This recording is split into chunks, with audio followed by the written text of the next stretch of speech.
This June the 4th Picks edition of the MLB Gambling Podcast on the Sports Gambling Podcast Network is brought to you by EdgeBoost, the bank account built for bettors.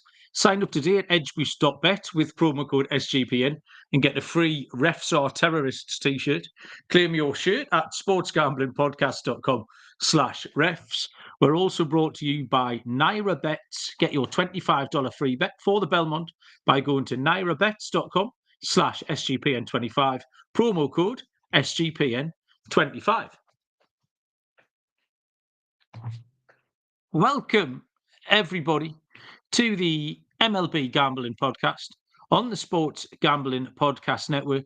Today is Tuesday, June the 3rd. We are here to handicap a full slate of action for Wednesday, June the 4th. It is back-to-back shows.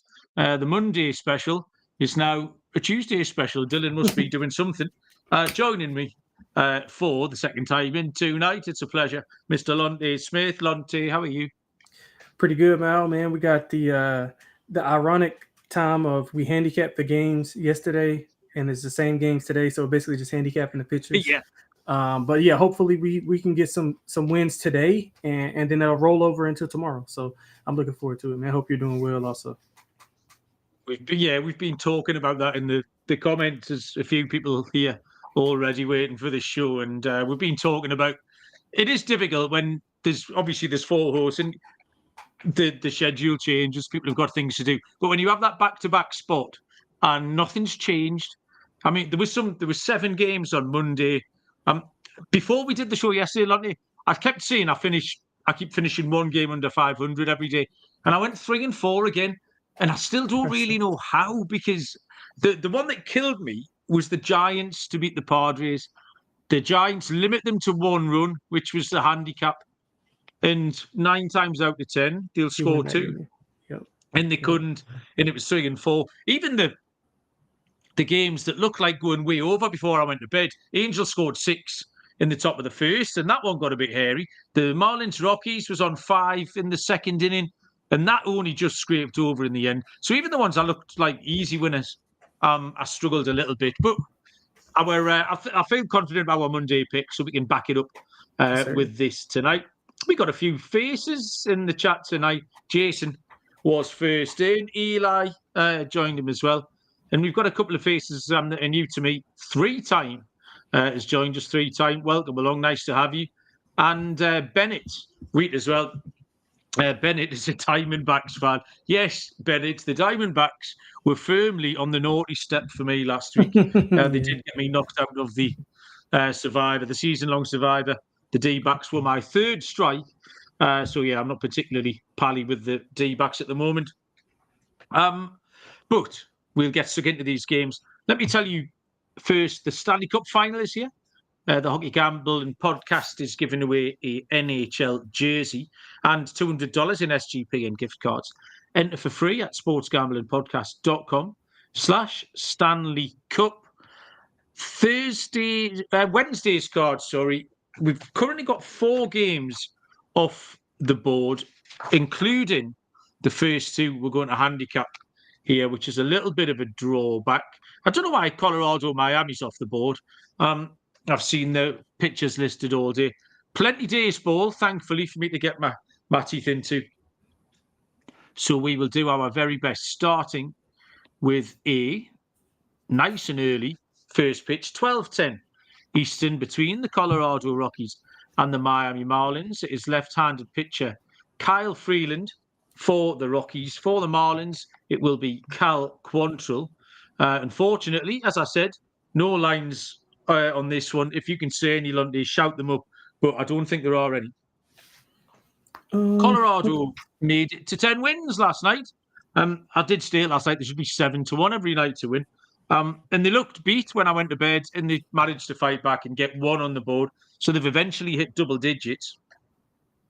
Kyle Freeland is impossible to recommend, unfortunately. 0-8 with a 5.72 ERA.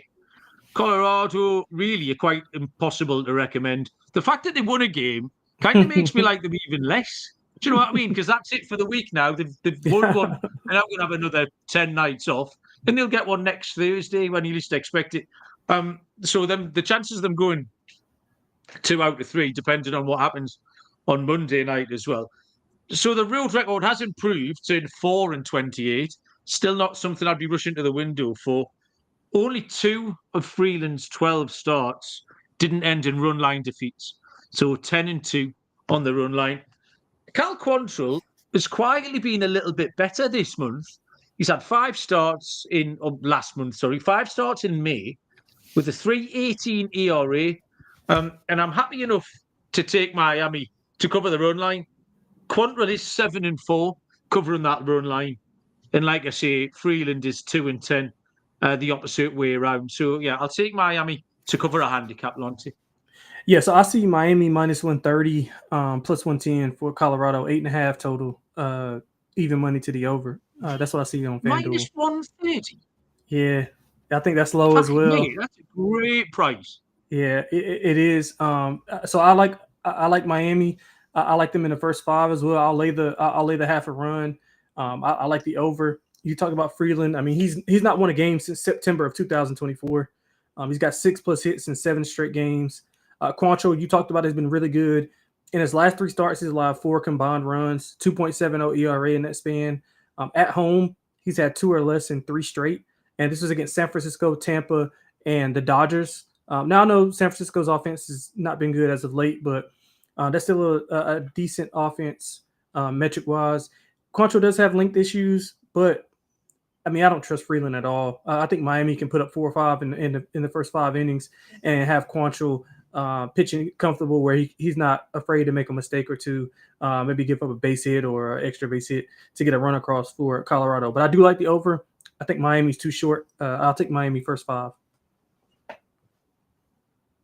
Okay, thank you, Lonte. TVDBJ has made it into the chat for the first time in ages. Trev, missed you. Welcome to have you back. I had a little bit of crack with Trev on Twitter last night because I think he backed the Red Sox and wasn't particularly happy that the Angels were 6-0 up in the first. That made me giggle a little bit. I wanted to talk about the Angels actually because I quite enjoyed Mike Trout. But we'll actually get to Trev's Brewers next. 12:40 Eastern first pitches. The Milwaukee Brewers at the Cincinnati Reds. Milwaukee are officially TBD. The Reds will throw left-handed pitcher Andrew Abbott. 2nd of 4 games off the board, unfortunately, unless you see any prices, Lonte. But I haven't seen... Oh, in fact, I've seen Quinn Priester listed for the Brewers. So I did handicap Priester, but officially TBD in no line. So what have you got, Lonte? Yeah, I seen Priester as well. Just no lines, but just to outline, I'll probably be on the under in some aspect. Priester was in bulk relief role in his last outing. He has allowed 2 or less in 4 of his last 5. He is a contact pitcher. And Cincinnati's kind of hit or miss with their offense, but Abbott's been extremely good. 8 earned in his 9 starts, 1.51 ERA, no more than 1 earned run in all of his home starts. So I think both offenses may struggle here. So I would probably go under, if anything. I'm pretty sure Abbott will be decently favored. I'll probably stay away from the side. I'll look at the under, though. Yeah, I like Andrew Abbott, which would draw me towards Cincinnati. But then all the other trends sort of point towards the Brewers, particularly against the Reds. They're playing well, Milwaukee, 8-game winning streak. And they are 22-9 against the Reds, dating all the way back to September 22. They're absolutely dominating Cincinnati. Quinn Priester, he's another one, a little bit like Cal Quantrill, who had a good month of May. Maximum 3 earned runs in his last 5 starts. He held some decent offenses and he's got a mid-3 road ERA. So no real problems with Priester. But Andrew Abbott's been absolutely outstanding. Only allowed 2 earned runs in his last 5 starts. 3 wins in a row. The Brewers are 12-5-2 to the under against lefties. 13-7 straight up. Low-key pitching duel here, but I'm going to keep it in the first 5. I will take a first 5 under between the Brewers and the Reds. I like that. 1:35 Eastern is those LA Angels at the Boston Red Sox, where Jose Soriano will go for the Angels. For Boston, it will be Lucas Giolito, plus 110 LA, minus 130 Boston. Total is at 9.5. first thing I wanted to mention with the Angels, because I only flicked it on briefly. I had the MLB homepage up and saw that the Angels had a lot of base runners in the first with no outs. So I flicked it on just as Mike Trout came up. I wanted to watch Mike Trout. I kind of forgot about him in a little way, which is an odd thing to say, because I don't watch as much West Coast baseball because I have to go to bed. So I don't often get a chance to see him. He's very often been injured. And also, the Angels aren't your first choice team to put on, even if they're playing at a reasonable time for me to watch. But I flicked it over just in time to see him have a vintage at-bat and smash that 3-run homer about 450 feet. He's so good. That swing is so pretty. Absolutely love it. Soriano, 6 scoreless at Cleveland last time. Had a 7 scoreless against San Diego back on May the 13th. So he's going well. 2.03 ERA in 7 starts. Does have a 151 whip, which worries me slightly. Mike Trout, I mentioned, 5 for 10 over the weekend, by the way, since he came back, as well as mashing that 3-run homer last night. Lucas Giolito was good last time, but his Fenway starts have been terrible. 3 starts, 7.36 ERA. I think it was Scott maybe pointed out how streaky the Angels are. It might have been you actually. We had, was it whatever? Yeah. They are streaky. They'll go on a streak and they'll win 4 or 5 or win 8 of 12 and they'll look good, and then they'll lose like 7 of 8 and they'll look bad. Yeah. So they're like up and down. They'll score 28 runs in 4 games, and then they'll go a week and score 4 runs. That kind of. But exactly. They seem to be on the up part of the cycle currently. So I'm going to give them a chance here. I like Soriano and fade Giolito. Mike Trout's back in the lineup with hitting. I'll give the Angels a chance at plus 110, Lonte. Yeah, I like the Angels as well. I also like the over. Soriano's got a weird like line. So he's given up either 3 runs or 0 runs in his last 7. So like it's either like 3-0, 3-0, 0-3. Like it's weird. It's really weird. And it's the same way on the road. In his last 4 starts, 0-3, 0-3. So that's really odd. And I think he'll go fine here. I mean, Boston's kind of up and down. Giolito, 5 earned runs on the road, 13 at home, 6 earned runs twice in that span. I think the Angels, like you said, this is the part of the season where they're trending up. So I'll take that offense, like Mike Trout being back. Soriano's also had some walk issues, 3+ walks in 5 straight. So he's got a lot of 3s on the board. But I do think both teams can be able to score. I think the Angels and Soriano can maybe outlast Giolito, especially at home. If this was on the road, I'd be more intrigued by Boston. But at home, where Giolito hasn't pitched well, I think we're going to take a shot with the Angels in the over. Quinn Priester walks is a bet that Jason likes. Trev likes Priester on the road. So Priester props is what we're going for there. Next game up is a 640. That's all the day's for. 3 games. That's got stinks of a 3-game parlay for me before I get to go to bed that tomorrow. 6:40 Eastern first pitch is the Houston Astros at the Pittsburgh Pirates. We have Ryan Gusto for the Astros, and it will be Mike Burrows for the Pirates. Houston minus 130, Pittsburgh plus 110. Lonte, the total is 9. Yeah, I like Houston here, man. I think Houston should be probably about 150-ish if I had to make a line. Burrows, 8 earned runs and in 8 in a third inning pitch. He allowed 3 home runs in both starts. Both of these pitchers don't really give a ton of length. I like the way Houston's been playing. Pittsburgh's been playing pretty well. But again, I think in this specific matchup, I think Gusto, it is still Gusto going, right? Yeah. Yeah. Okay, cool. Just making sure. Yeah. So he's had 2 earned runs or less and back-to-back starts. Doesn't go a ton of length, like I said. But Houston offensively has been really good. Jeremy Pena has been hitting the ball extremely well. He's actually been stealing a lot of bases also. So I like Houston in this spot. I like Houston in this series. I think I took him yesterday as well. We both took him yesterday as well with Skeens on the mound. So, yeah, I like Houston in this spot. I thought you should be probably around 150-ish. Really surprised at these prices. I looked at trying to factor in like Houston team total or something because I did think they might be shorter than minus 150 and I wouldn't be able to give them out as a money line play. But at minus 130, I'm delighted.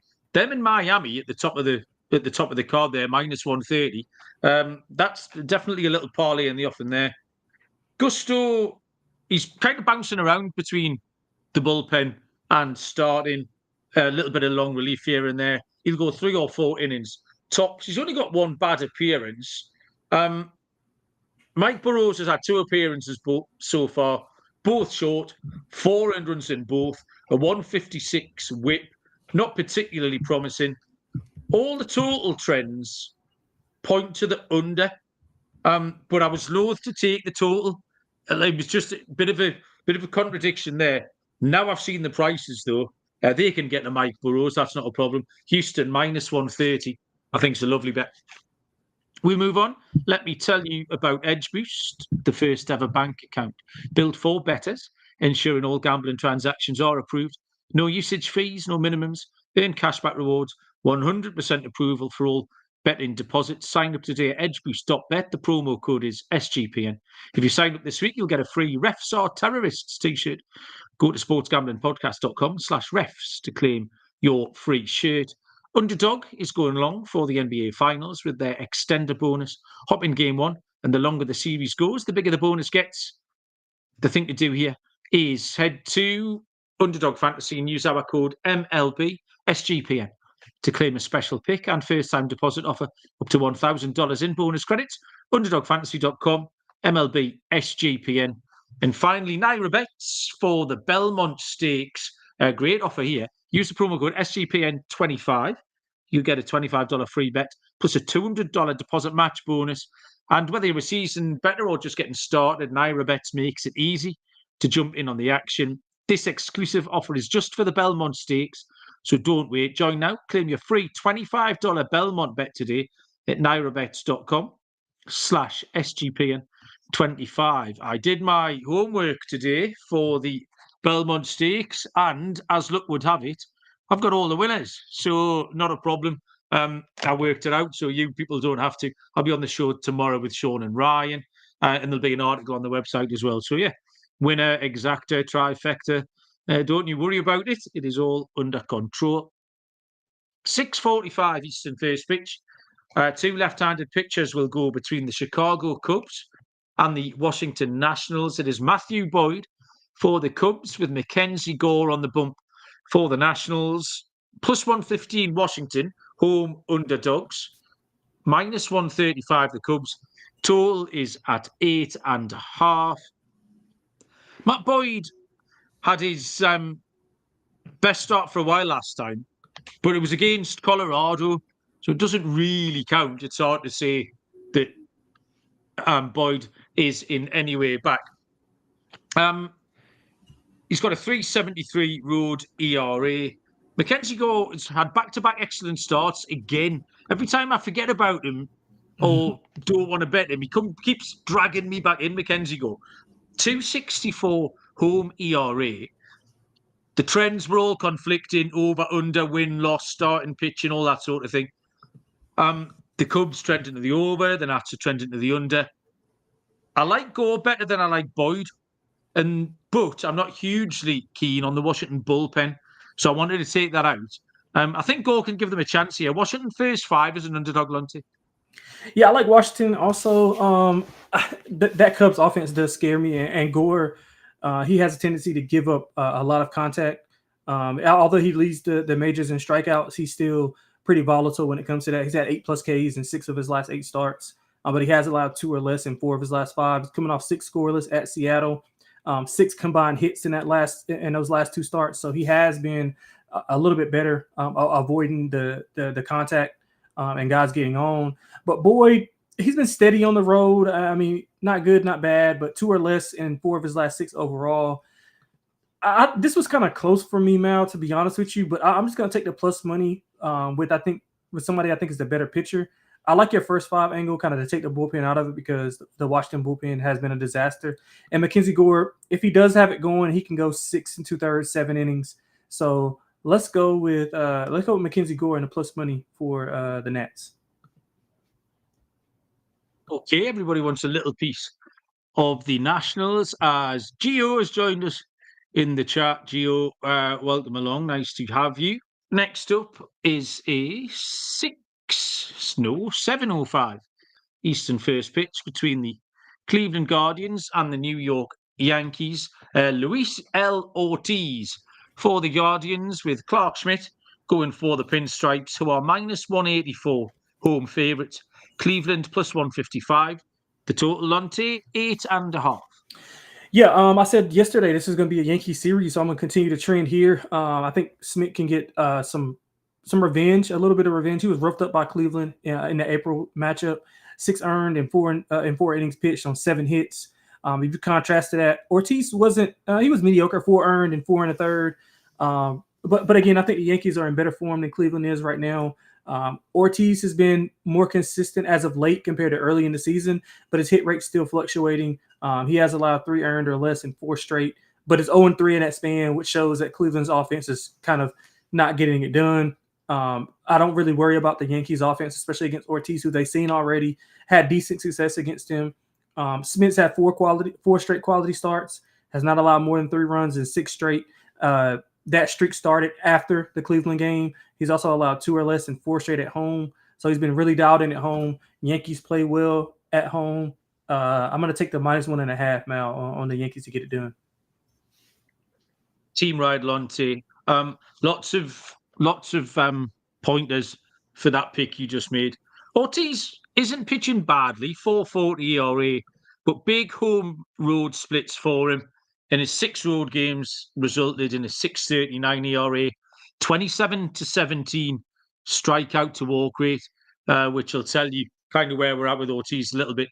Clark Schmidt is steady, but particularly at home, as you said, 3.18 ERA, 3.14 in May. Both pitchers are trending to the over, but Ortiz 2-6 to the run line is a dog. That's a good trend. And we like Schmidt going well at home. So I'll take the Yankees run line, same as yourself. Next game is the Philadelphia Phillies at the Toronto Blue Jays, which is a 7:07 first pitch, where Mick Abel will go for the Phillies and Jose Barrios draws the start for Toronto. It's relatively close on the books. -115 Toronto, -105 Philly. Total sits at 9. 100% honestly, I didn't know too much about Mick Abel. I had to have a little scout about. He had 1 start back on May the 18th. It was against Pittsburgh, who at the time weren't scoring any runs, but he was really good. 6 scoreless, 9 strikeouts. The question is, can you repeat it? Do you trust him to repeat it?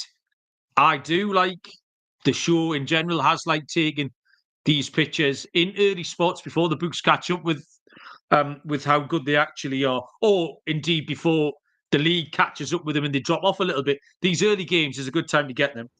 Barrios has been okay, but he hasn't been as good at the Rogers Centre. It is tricky. The books obviously don't know quite what to make of it, but I'm just going to give Abel a chance. Philly are the better team, but I'm going to give Abel a chance. Barrios is beatable. I'll take Philly at -105, Lonte. Yeah, I'll go the opposite way. I won't love it. I don't love it, but I echo your sentiments about the pitching. Like early on, I think it's better to jump on those guys early on. And he's coming off of a really good outing, 6 shutout innings and 9 Ks versus Pittsburgh. Now I know Pittsburgh is not the best offense, and Toronto's been trending up as of late. They're right there with the Yankees for that division. So if the Yankees aren't careful, the Blue Jays will be able to catch them. And the Yankees, obviously, we got some pitching issues with injuries and guys in and out of the lineup. So that's a concern. So I think Toronto may need to capitalize on some of these things that are going wrong. Barrios, like you said, he's been okay. He's coming off of his best start of the year, first win since April 7th, 2 or less in 5 of his last 7, 5 combined hits in his last 2. Phillies, I said, it's crazy. I said that they were a little bit overvalued in that series. Coming into that series in their last series, but I didn't bet them in that series. They were beating up on a lot of the dregs of the schedule. Basically was soft. I'll say that much. But they were doing what they're supposed to do. But in this specific spot, I think the Blue Jays win. I don't love it. I would love to be. It's close on the books. I would love to get plus money on the Blue Jays, but I doubt that's going to happen. It's just like disagreement here, Mal. I'll go with the Blue Jays, but it's probably something I won't bet personally. But if I had to make a play, Like if you gave me £100, I would bet it on the Blue Jays. £100. How many dollars is that, Lonte? I have no idea. About 130, I reckon. I always Okay. get swindled when I've tried to convert my money. I always feel like I've been shortchanged by you people. 7:15 Eastern first pitch is the Arizona Diamondbacks at the Atlanta Braves. Merrill Kelly for Arizona, left-handed pitcher. Chris Sale will go for Atlanta, who are minus 180, a plus 150 Arizona, and the total, Lonte, is 8. Yeah, I looked under here. I thought the price was a little bit above what I wanted to lay for the Braves. So I looked under. Sale's been in really good form. He's at 6+ innings pitched in 5 of his last 6. If you remember early on, he was having length issues, length issues. Like he wasn't going deeper into games, but he's corrected that as of late. He's been dominant at home. Outside of his first home start, he's been dominating. He's had recent success against the A's. He's 1 earned in 5 innings pitched versus them in April. And if you contrast that to Kelly's had 2 earned runs in 6 innings pitched versus Atlanta in their April meeting. Both of those were home runs and at home. But again, as of late, he's got a high hit rate at 6+ in 4 of his last 5. He's got the swing and miss stuff going, 8 combined runs in his last 2. So I'm going to go with Atlanta here, but I like the under. I think that both teams maybe struggle to score a bit. I'm not so much worried about the Atlanta defense. I'm worried more so about like if Kelly might blow up and then Atlanta's offense gets going and gets over this number. So I'm going to go under. I don't particularly love it. I wanted to bet the Braves. Maybe I'll just bet them on the run line, but I thought the price was a little bit out of my range of where I wanted to lay. So I'll stay away from the side. Let's go under, Mal.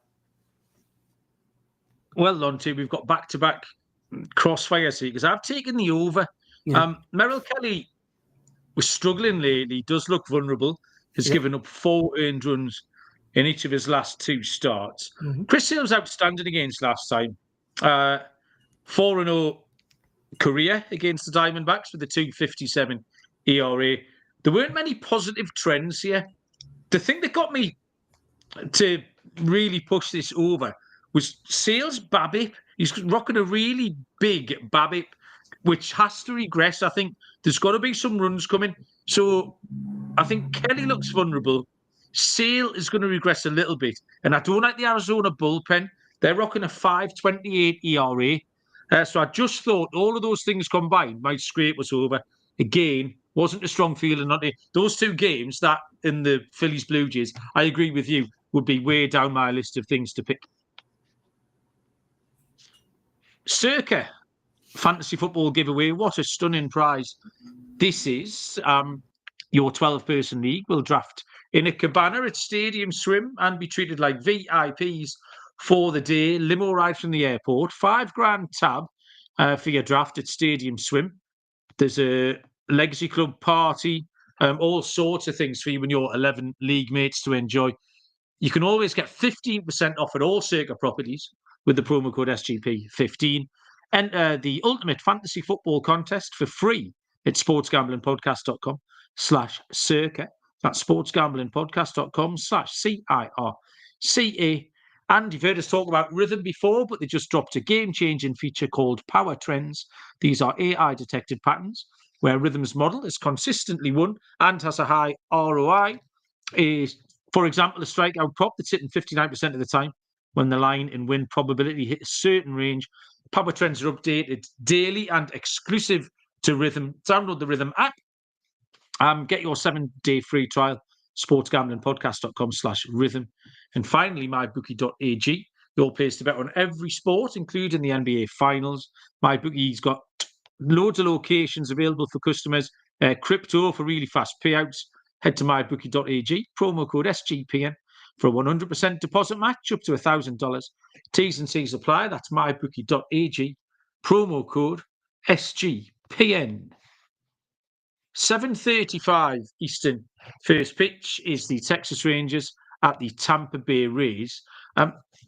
Officially TBD for Texas, but I think going to be activated from the IL is Kumar Rocker. Shane Baz is confirmed for the Tampa Bay Rays, who are minus 126 favourites. Texas plus 108, and the total is at 9. So, yeah, Rocker has been away since April the 23rd. And really, it's a chance for him to start again because he didn't start particularly well. Being away, came back. He had an 8.10 ERA in 5 starts before this absence. So, until I see what Rocker's got, I don't want to be betting him particularly. Shane Bass has settled down a little bit in back-to-back wins in his last 2. Still needs to limit his walks. They're still a problem. But Baz is 7-3 to a first 5 over. And I can't trust Rocker yet in his start. So first 5 over just looks like a nice play here for me, Lonte. Yeah, I agree with that. I like the full game over. Baz has a lot of home run issues. There's a lot of home run in 6 straight, 2+ in 3 of those, 7 home runs in his last 4. Fairly inconsistent. 5+ earned runs in 3 of his last 4 home starts. And Rocker, like you mentioned, a lot of second guessing. I mean, he's got some workload limitations. His first start back. Prior to that, his hit rate's been really high. He's allowed 14 earned in 3 road starts. So I think this all sets up for a nice game of home run derby, man. So I like the over. I like your first 5 over. I like the full game over as well. And I wouldn't be surprised if this maybe one of the higher scoring games on the card, just due to the volatility of both pitchers. And granted, Rocker might not go a long distance. So maybe we go first 3 over, Mal. Get back on that first 3 wave. And this time we're going to cash. I'll give you one more chance. The only problem this one is this is already past my bedtime. Oh, maybe not actually. Oh, it's around midnight. Yeah, I might be able to do a first 3, Lonte, just for you. 7:40 Eastern first pitch, the Detroit Tigers at the Chicago White Sox. There is absolutely bugger all to tell you about this. Both teams are TBD with a pitching. The Tigers were last night as well. They obviously haven't managed to align everything with Jackson Jobe going on the IL. I think it's going to be Casey Mize for Detroit and Sean Burke for the White Sox. Lonte, you agreeing with that? Yeah, nodding your head. Yep, that's what I saw. Yeah. That's what I saw all day. Yeah.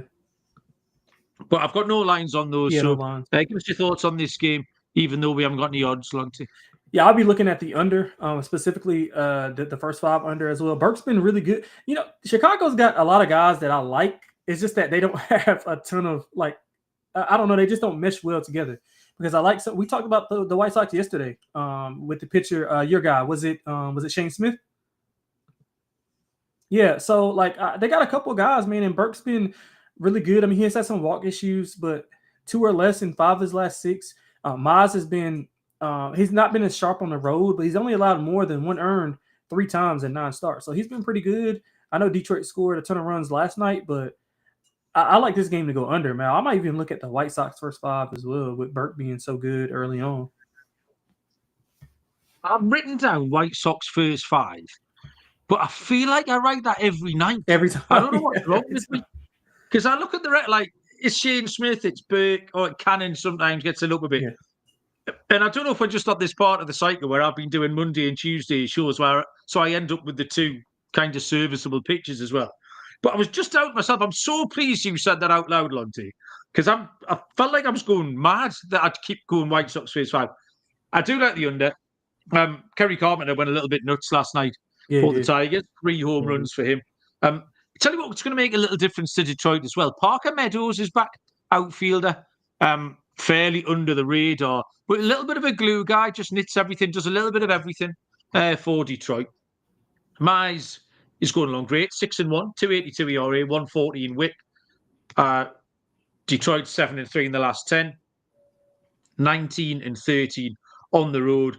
But Burke's okay in spots, 3-6 straight up. And he has got a 142 WHIP, which is a concern. But the White Sox have won its last 3 home starts. They beat Texas 4-1. They beat Miami 4-2. They beat the Brewers 8-0. I mean, you can't knock that. I still prefer to leave the bullpens out of it. The White Sox first 5 pays well behind Burke, but I will take the under just in case everyone thinks I've gone entirely insane. 7:45 Eastern first pitch is the Kansas City Royals at the St. Louis Cardinals left-handed pitcher Noah Cameron. For the Royals, for the Cardinals, it is the Lizard King, Miles Michaelis, and they are minus 130 favourites, plus 110, the Kansas City Royals, and the total in this one is at 8.5. We mentioned Jack Caglione last night. His first game will be on Tuesday. 14-1, Rookie of the Year. I like him. Jacob Wilson of the A's is minus 400. And Carg is now second in at 14-1. But I tell you what, because he's such a flashy player, Caglione, if he does well, he's going to get sort of more steam than, do you know what I mean? He's just got that profile, big, good-looking Italian. He's got fucking thighs like you wouldn't believe. So if he goes well, 14-1, I'm not saying he's going to win. You'll back worst 14-1 shots in your life. A pizza bet, because this time next month when he's hit 9 home runs in 30 games, that 14-1 is going to be single figures. It's going to be 2-1. So that's a live option. Noah Cameron, again, a name that I haven't dealt with too much. He's got 4 top-class starts here to his name. With any kind of run support from the Royals, he would have won all 4 of those games. And he's gone good length too, over 6 innings in all 4 of his starts. But Michaelis is on a run of wins. I did give up fading him last time out, and it worked again. St. Louis have won his last 6 starts. I do like Cameron, but he's not getting any run support.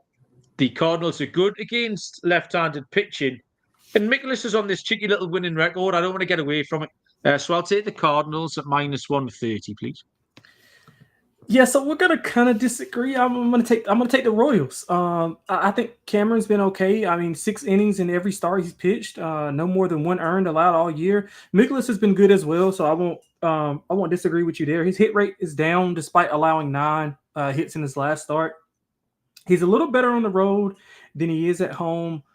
He has had 1 earned run or less than 5 of 7. 3 of those were scoreless, which brings me to the under. So let's say this: I like the under more than I like the side, but just like these 2 teams to me, Mal, like are polar opposites of each other. St. Louis is more offensively dominant and Kansas City is more defensively dominant. And as of late, Kansas City has been the more offensive driven team. They're hitting above 270 in the last 10, whereas St. Louis is hitting under 220 in their last 10. So Kansas City's offense is kind of coming along. I think Cameron provides a decent spark for them to not have to go to the bullpen so early.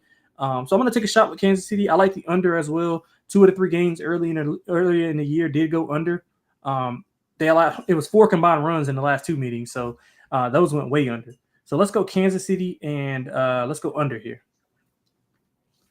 We've very much gone in separate directions on the bottom half of this card, Lonte. 9:40 Eastern first pitch is the Baltimore Orioles at the Seattle Mariners. It is left-handed pitcher Cade Povich for Baltimore, with Emerson Hancock being given the ball for Seattle. Minus 140 the Mariners, plus 120 the Orioles. The total is 8.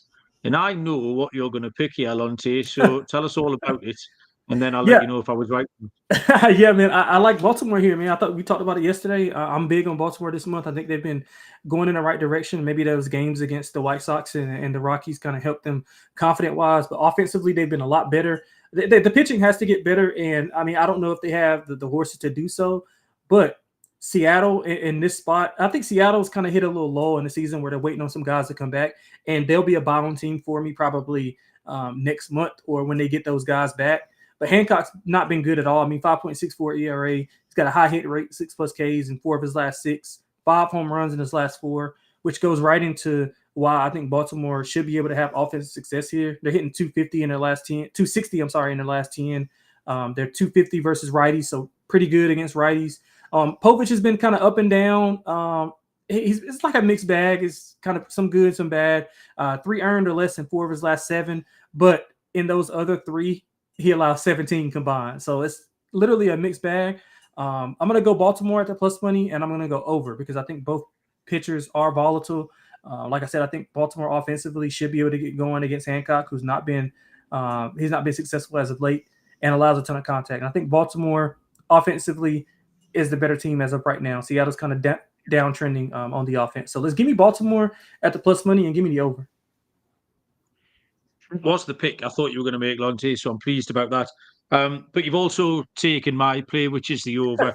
And the handicap was the same as well. Unreliable is the word I used for Povich, which you backed up there. 5 earned runs last time, 5.29 ERA.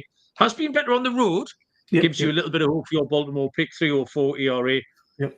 Hancock's been a little bit better lately, but he's still got a 157 whip, which concerns me. Seattle are 1-3-4 in the first 5 in his starts. But Povich and the Orioles are both 6-5 to the overs. Baltimore are trending to the over as well. Both starters are profitable straight up to the over. Povich 7-4, Hancock 5-3. So it's going to be over 8. And I'm going to make a little prediction here. There's going to be one wild half inning. Someone's going to put up a 5 or 6. This is how we're going to get this done. Oh, your shot, man. I like that. Well, they're both so unreliable. Someone's going to put up a 5 or a 6 run inning here. So that's my understanding of that one. Now we've got 3 games left to handicap here. Next is a 9:45 Eastern. First pitch between the San Diego Padres and the San Francisco Giants, where Nick Pivetta starts for the Friars. For the Giants, it is left-handed pitcher Kyle Harrison. It's a match on the books, -110 each of 2, with the total Lonte 7.5. Yeah, I mean, I think you got to just keep betting this game under and betting both of these teams under because, I mean, San Diego's been their metrics look good, but like I said yesterday, they haven't looked the part. They do hit righties pretty well, 254 versus righties. Pivetta's had 3 straight quality starts, 2 or less runs allowed, and all of those 2.74 ERA, fluctuating hit rate. But San Francisco, man, their offense just fell off a cliff. 1.8 runs per 9 in their last 10. Harrison's 2 earned in 9 innings pitched as a starter. He's coming off 5 scoreless. This will be the best offense he's faced. I mean, and that's, they haven't been as good lately, but according to what he has faced, is a step above. So I'm wondering how he kind of performs here. Both teams hitting under 210 in their last 10. This was pretty easy for me, Mal. I think that the books are correct. It's kind of a flip a coin type of game, but I think the total is too high, man. I think you got to keep going under. Yeah, completely agree. Backed up slightly by me being annoyed at that 1-0 game last night. I just didn't see why we'd need to change it. I mean, it was the Giants and Tigers was the series we talked about last week, being the run prevention kind of game, because the Giants have just entirely stopped scoring. Nick Pivetta has got 3 good starts in a row, 2.74 ERA, 1.01 whip. Harrison's also been okay, 2.51 ERA, 0.98 whip. The Padres 13-5 straight up to the under against lefties. The Giants 24-18 straight up against righties to the under. We saw a 1-0 last night. The Padres have an MLB leading 10 shutouts as well, by the way, so they can absolutely shut another team down. Yeah, we'll carry on rolling with the under 7.5. The penultimate game on the show is a game that is off the board, unfortunately, 10:05 Eastern, between the Minnesota Twins and the Athletics. Zebby Matthews is confirmed for the Twins. The Athletics are TBD, although I think it's going to be lefty Jeffrey Springs, Lonte. You got Jeffrey Springs win? I have Springs as well, yep. But I don't see any lines. I don't know if you do. But yeah, Matthews versus Springs, Lonte. Yeah, I don't see it. I didn't see a ton, but I was going to take a shot with the A's in this spot. I'm not particularly a fan of Matthews. 10 earned in his last 3. He has some good swing and miss stuff, but I don't really trust him in the spot. I know Springs is coming off one of his worst starts of the year, 6 earned in that start. But prior to that, he had 7 combined earned in the previous 5. So I think his hit rate's kind of fluctuated, but I think the A's will be able to kind of get things under control. I know Minnesota's been really hot as of late. But A's hitting the ball well, right above 250 the last 10. They hit righties pretty okay. So, Mal, I'm going to take another first 3 special, man. I'm going to take Springs in the A's, first 3 and first 5. Well, I'll definitely be in bed by this point. Minnesota, Buxton's been going really well. 5 ribbies last night. I think 9 in his last 5 games. And he's stealing loads of bags as well, by the way. He's running 10 times as much as he was last season, Byron Buxton. So have a little look at that. Zebby Matthews hasn't settled down. He's had 3 starts, giving up 10 earned runs. Do like him. I think there's better days ahead. He was better for longer last time, actually. I think they left him in the game a little bit too long, and he eventually got tagged for one. But he had pitched well, so the stat line on that last outing wasn't as bad as it looks, I don't think.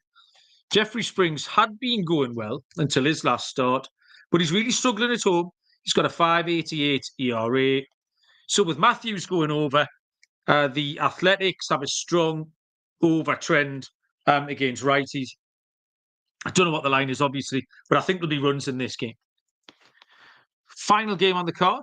I will go all the way back to the top of the page for a Cowboy time, 10:10 Eastern first pitch between the New York Mets and the LA Dodgers. Griffin Canning gets the start for the Mets. For the Dodgers, it will be Tony Gonsolin.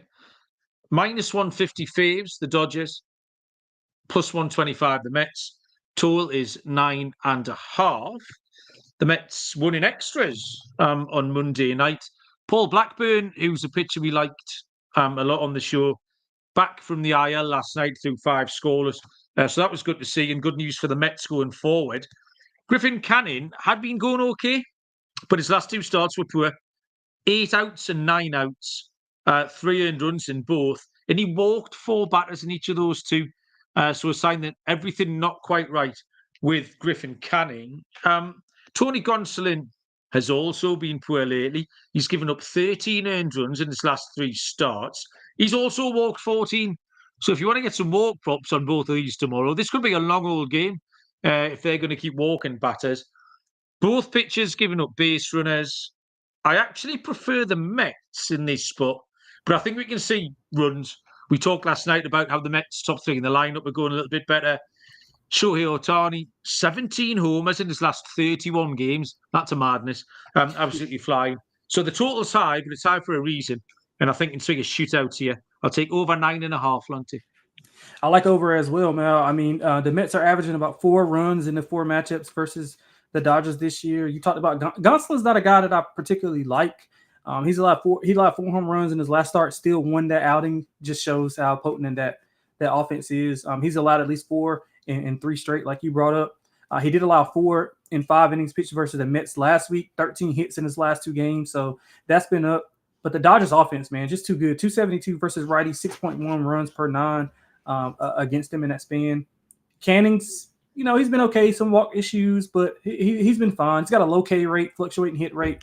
It's not what you want from a pitcher against the Dodgers. So I'm going to go over. I actually prefer the Mets in this spot with you. So I'm going to go Mets as well, and I'm going to go over. Okay, we finished. We had a little wobble in the middle of the card, Lonte, but we started strong and we finished strong together. Now, because we've gone 2 nights in a row, it's easier for me to remember whose turn it is to go first. So it's definitely your turn to go with the lock and dog first, Lonte. Yeah, so, man, let's go with something that I never thought I would make a lock. Let's go -130 on the fish tomorrow. I think -130 is pretty low. Sorry, Mel, if I took that from you. I know you like that as well. That's the rules, mate. I did it to you last night. Yeah, but I think -130 is a little bit short. I wouldn't be surprised if this goes off, -140, -150. Obviously, Quantrill and Freeland is not the ideal matchup. It's not, Sandy Koufax or Tom Glavine or anybody back in those days. But I do think that Quantrill has been the better pitcher as of late. I do think, obviously, Miami's been susceptible to some hiccups like they saw last night. But that, like you said, I thought you brought up an interesting angle. That makes me even more inclined to bet them here. So -130 for the fish is going to be the lock. For the dog, I'm going to go to – I think I gave out Baltimore last night, so I'm not going to give out Baltimore again. I'm going to go back and fade the Dodgers, although I bet them tonight. I'm going to go with the Mets +125 as my dog. For all the reasons that we just brought up, I'm just not a fan of Gonsolin. I think it's going to be a shootout like you talked about. I just don't trust Gonsolin at the end of the day. I mean, I know the Mets offense is potent, but I'm going to go with the more consistent pitcher, and I'm going to take the Mets at a plus price. So there was two -130 favourites that I loved early in the card. You've taken one in Miami, which means I can take the other one as Houston. Ryan Gusto against Mike Burrows. I mean, Mike Burrows isn't or hasn't been particularly good. Gusto short starts, but they'll be fine. So I'll take Houston in this spot. I think it's a really nice price. My underdog, I'll take Washington on the money line at home to the Cubs. I like Mackenzie Gore. I need to get him right because I have this habit of backing him when he goes badly and the other way around. But I prefer him to Matt Boyd. And the Nationals finished the week quite strongly last week, scored some runs. So I'll take the Nationals at plus 115. Home run prop. We did the last night show. I gave out McMahon of the Rockies against Miami. I'm going to stay in the same series, Lonte. I'm going to fade Kyle Freeland. You have to fade Kyle Freeland. I'm going to go top of the order. In fact, I'm going to call my shot, Lonte. Lead off home run for Xavier Edwards is the answer. We're going lead off home run for Miami tomorrow. Xavier Edwards against Kyle Freeland. And the Rockies, what have you got, Lonte? Yeah, I'm going to go Jake Berger. I'm expecting a lot of runs in that Texas and Tampa series, despite Texas having an inept offense. But I just think that's a complete fade of Boz. I mean, he's had home run issues I talked about earlier. Home run allowed in 6 straight, 2+ home runs allowed in 3 of those 6, 7 home runs allowed in his last 4. And I think Berger is always a prime candidate in the middle of that lineup to hit a bomb. I was going to go with Josh Smith, but I think Berger is a more prime candidate to go. They both might go. I might parlay both of those now. See if that pays me a lot of money. But for this specific pick, we're gonna go with Jake Berger.